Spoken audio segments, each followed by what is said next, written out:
अंजना जी, कोई भी क्रिमिनल ये नहीं कहता है कि मैंने सब क्राइम किए हैं। वो तभी बकने लगते हैं या कब सच्चाई उगलने लगते हैं जब वाकई ही आर्म ट्विस्टिंग होती है या कोई चारा नहीं बचता। तो उससे क्या उम्मीद की जा सकती है? वो कहे कि मैं उसको पॉइजन कर रही थी, वो कहे कि मैं उसकी कॉफी में ड्रग मिला रही थी, वो कहे कि मैंने उसको मर्डर करवाया, ऐसा तो होने वाला नहीं है। हाँ। तो अपने बचाव में कुछ भी कहेंगी, हमें सुनना पड़ेगा। परंतु आप ही के टीवी चैनल से जो बाकी एविडेंस आ रहे हैं मीडिया में हर रोज ऑन बैलेंस, तो बिल्कुल फ्रॉड बात लगती है, क्योंकि अब तो उसके खुद के व्हाट्सएप मैसेजेस हैं। अगर कोई महिला कहती है कि मैं अपने मित्र को ड्रग से रोक रही थी, तो वो ड्रग डीलर्स के साथ वो रिश्ते नहीं रखती, वो नहीं पूछती कि ये आउट ऑफ स्टॉक होगी है, लेके आओ। मैं तो अपने किसी जानकार से, भाई भतीजा हो या मेरा पति हो या कोई भी हो, यदि मैं चाहती हूँ उसकी ड्रग्स की आदत छूटे, तो मैं ये थोड़े करूंगी उसकी ऑर्डर भी करने लग जाऊं ड्रग डीलर से उसके लिए। और ये सीक्रेटिव कॉन्वर्सेशंस हैं। अगर देखिए ड्रग्स उसने लेनी होती सुशांत ने, तो रईस ज्यादा था, काफी पैसे थे, रसूख वाला था, खुद भी ऑर्डर कर सकता है। ऐसी जो गर्लफ्रेंड्स ऑर्डर करती हैं अपने बॉयफ्रेंड्स के लिए ड्रग्स, वो किस किस्म की मानसिकता की होती हैं वो अब हम अंदाजा लगा सकते हैं। तो it's not one bit convincing, वो कुछ भी कहे। अब वो सती सावित्री भी बनने का नाटक करेंगी, परंतु it just doesn't hold together. ठीक है, ठीक है। उज्जवल निकम साहब से कमेंट ले लेते हैं। रवि जी फौरन आ रही हूं आपके पास। उज्जवल निकम साहब, इस इंटरव्यू में तमाम बातों का एक एक सवाल हमने पूछा है, क्या समझ में आता है, क्या दिखता है? जी अंजना जी, पहले तो मैं ये साफ करना चाहता हूं कि आज कई चैनल में आपने आज तक ने जो उसका रिया का इंटरव्यू लिया उसके बारे में नैतिकता का सवाल खड़ा किया। जहां तक मेरा मानना है कानून का विद्यार्थी की हैसियत से कि हर कोई मुलजिम प्रिज्यूम टू बी इनोसेंट जब तक उसका गिल्ट नहीं प्रूव होता है।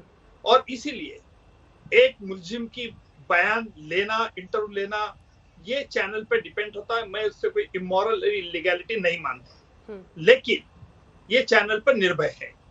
अब जो रिया बता रही है कि मैंने ऐसा कोई काम नहीं किया और सुशांत के बारे में कुछ बता, अपने मुझे ये पता नहीं है कि जांच एजेंसी ने वो व्हाट्सएप चैट रिट्रीव किया है क्या नहीं।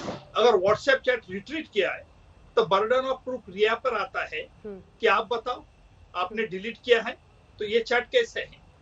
और इसीलिए ये उज्जवल साहब उन्होंने इस पर ज्यादा जवाब ही नहीं दिया। उन्होंने सिर्फ ये कहा कि मैंने ड्रग्स कभी नहीं लिए है, मेरा टेस्ट करा लीजिए और इस पर बाकी बात मैं कोर्ट में कहूंगी।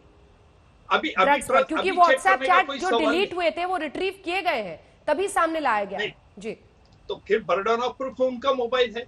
अगर उनका मोबाइल है और उनका ही नंबर उनके नाम पे रजिस्टर है, तो मुझे लगता है कि then how it will come in WhatsApp chat. तो बर्डन को डिस्चार्ज करना पड़ेगा।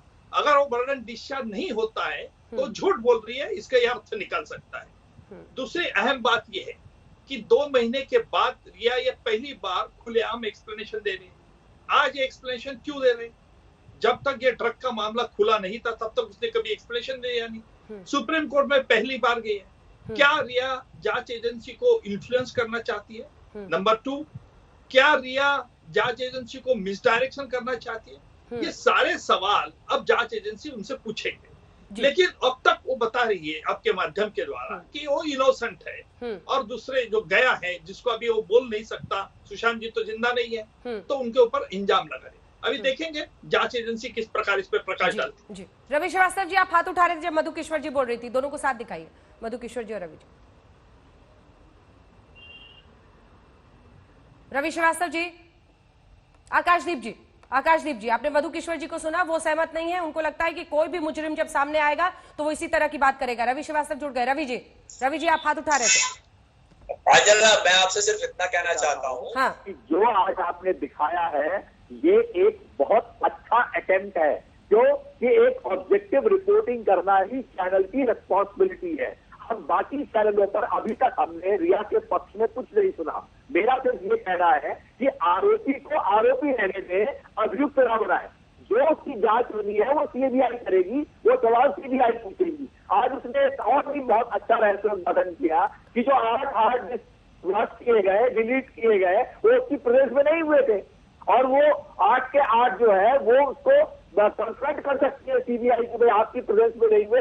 और जब मेरा एक और कहना है सुशांत सिंह जी के बारे में, ये परिवार के बारे में, कि जब उनकी सिस्टर 8 तारीख से लेकर 13 तारीख तक उनके घर में थी, तो मैं समझता हूं कि दिशा कालियान की मौत के बाद जो परिवर्तन सुशांत में देखने को मिले, उसका सबसे अच्छा जवाब तो उनकी बहन दे सकती है।